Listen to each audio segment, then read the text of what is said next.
Kemarin itu gue baca artikel ya soal kecenderungan masyarakat Indonesia dalam memilih pemimpin. Dan artikel itu menyebutkan kalau mayoritas masyarakat kita masih cenderung memilih pemimpin berdasarkan personalitas atau kepribadiannya, bukan karena pertimbangan kebijakannya. Ini bukan asumsi ya guys, ini data survei yang dilakukan oleh ICS Yusuf Ishak Institute dengan Lembaga Survei Indonesia mendekati Pilpres 2024 lalu.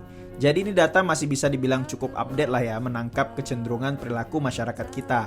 Nah, salah satu temuannya itu ketika ditanya apa alasan menyukai Capres 01, Capres 02, dan Capres 03, itu mayoritas pola jawabannya sama, yaitu suka sama sifat-sifat yang melekat pada kepribadiannya. Alasan paling utama Anies disukai karena dia pinter atau terdidik. Ada 23,9% orang yang menyebutkan alasan itu. Jadi meskipun ada anak-anak abah yang merasa memilih Anies pure karena gagasan dan kebijakan nih, kalian harus terima fakta bahwa ternyata lebih banyak yang memilih Anies itu karena terpesona sama kepintarannya. Terus Prabowo, alasan utama disukai yaitu karena dinilai sosok yang tegas, ada sekitar 50,4%. Ya memang ada aja kita lihat konten mbak-mbak TikTok yang milih Prabowo karena gemoy, tapi ternyata kaum Oke Gas RT 58 ini masih banyak yang mengidentikan Prabowo dengan ketegasan, dan itu yang menjadi alasan paling banyak mereka mendukung Prabowo. Lalu kemudian ada Ganjar yang sama juga, alasan dia paling disukai masih berhubungan sama kepribadian, yaitu dianggap sebagai figur yang merakyat. Ada sekitar 19,8 anak banteng yang beranggapan demikian. Artinya apa? Ya demokrasi kita memang sebatas itu aja. Demokrasi Indonesia hanya menjadi ajang adu popularitas. Siapa yang lebih karismatik, siapa yang lebih populer, siapa yang lebih bagus citranya, maka itulah yang menang. Demokrasi yang kita punya sekarang masih jauh dari gambaran ideal demokrasi yang sesungguhnya, di mana negara harusnya dibangun dengan politik gagasan.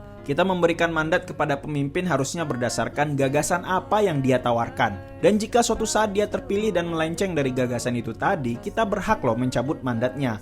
Karena yang kita pegang itu nilai, ide, gagasan. Nah, kalau alasan memilih pemimpin karena personalitasnya kan repot. Jadinya kita malah fanatik buta. Udah tahu dia salah, melenceng, sampai kiamat pasti bakal terus kita bela. Gue yakin sih sebenarnya di antara kalian juga ada yang memilih pemimpin berdasarkan gagasan. Tapi emang jumlah kalian masih kalah jauh dibanding mereka yang memilih karena popularitas personal.